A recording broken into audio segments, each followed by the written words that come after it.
Alright, as promised, I want to take a closer look at these Midland GMRS handheld radios. These are the GXT Pro 1000s.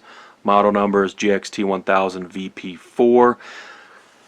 And if you didn't see the previous vid, comes with the two radios. Belt clips are detachable. Rechargeable battery pack. You can also run these off of 4 AA's. You get 2 boom mics there. You get your charging base station here. Adapter to plug into your wall at your house. And what I forgot to mention on the unboxing vid, comes with this 12-volt adapter as well, which plugs in directly to your charging base station. So if you're going to go mobile, make sure you carry all that stuff with you. This is GMRS, so I want to stress you do need a license for it, even though it does share the same frequencies as the FRS. Alright, so in this video I'm going to show you some basic operations, how to get going with it. There are so many features on this thing. I'll touch on a few just to get you started. May do a separate vid if you want, because you can see, pause and read, there is a lot of features that you can do with this. So a lot of learning, a lot of things you can do. Also do a range test here. Let's get going. Alright, let's talk channels. So we get 22 GMRS channels. You can program 142 different privacy codes in there, or Midland also has their own preset channels.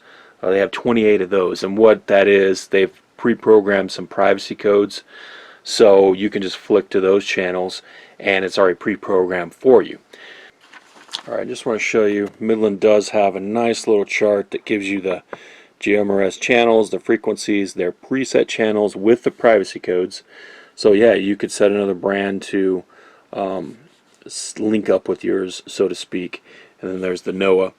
Now, I do want to mention that channels 8 through 14 are low power.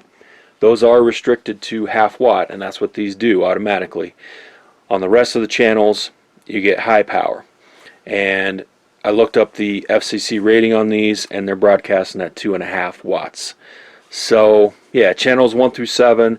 With GMRS you can do up to 5 watts, so we're kind of not there with these, but 2.5 watts is pretty good for a small handheld like this.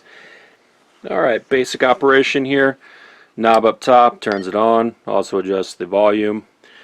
You can see here I got it set on channel 1. To change through your channels, punch that menu button once, and then you go with the up or down arrows.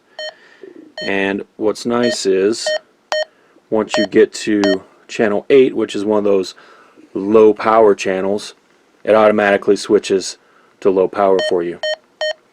And then channel 15 back up to high. You can manually change your power setting on these other channels to save batteries. And once your battery goes to a low level state, it will actually bump your power levels down to try to prolong the transmission life of your radio. So once you find the channel you want, hit that push to talk button and it locks it in. Pretty easy.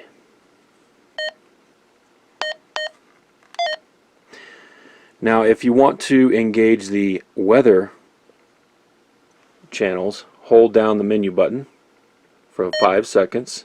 You can see the little thunderstorm cloud. Marker 200 at 7. The wind was southwest at 16, producing a wind chill of 3.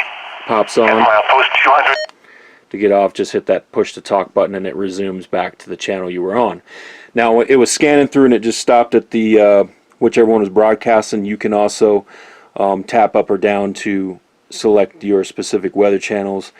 So if it's trying to bounce between 2 of them, you can actually lock it into 1.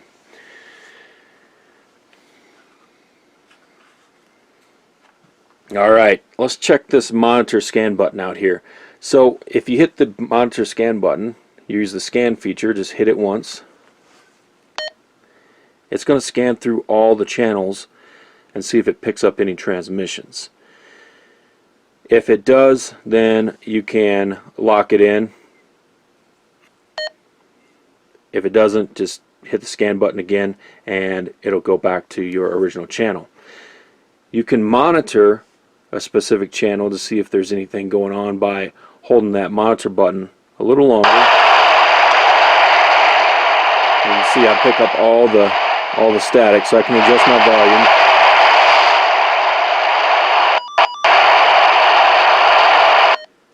hold it down again, and it comes off of that. So that allows you to monitor your specific channel to make sure no one's broadcasting on it before you start tying up that channel. Okay, so basics. Set your radios to the same channel. If you want to do a privacy code or a privacy channel, it's already pre-programmed in there. Make sure you have that set, and good to rock and roll. Let's go do some range testing. Alright, warning on your ears, because I'm about to roll in the range footage, and the first clip's is not bad at all. I'm stopped in a park.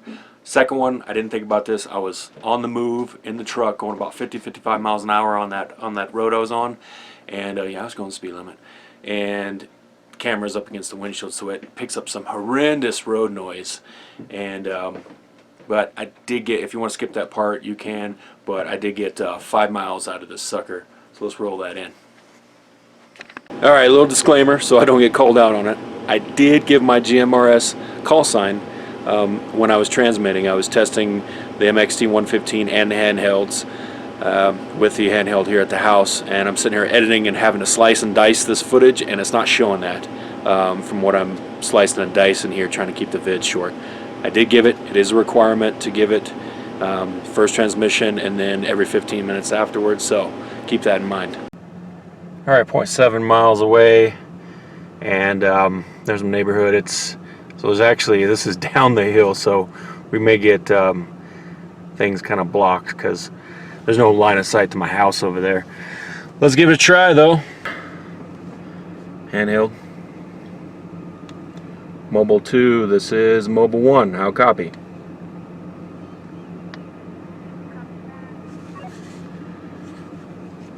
Alright, very good. I have my volume down, but you sounded clear. I'm going to move to the next location.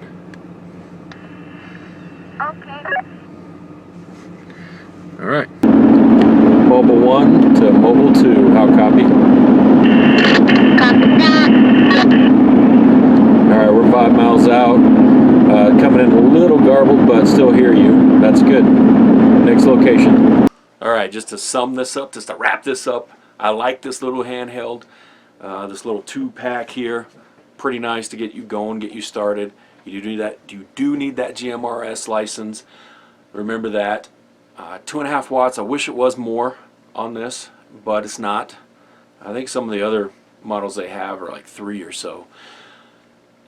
The main thing was, or actually is, terrain, right? So I mean, you can't, the curvature of the earth, there's a calculation for calculating the line of sight with the curvature of the earth in perfect conditions, and it's like you measure the height in feet of your antenna, multiply that by 2, take the square root, that's going to be how many miles it's going to take to actually from your antenna to hit that curve of the earth to where it blocks the signal.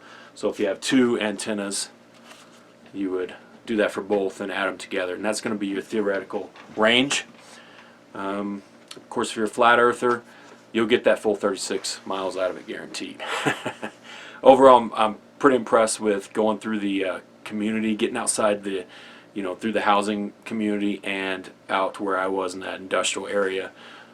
5 miles, not bad at all. It should work good out there camping. Get you one, get you a set, or post up your comments down below. Let me know what you think. Boom.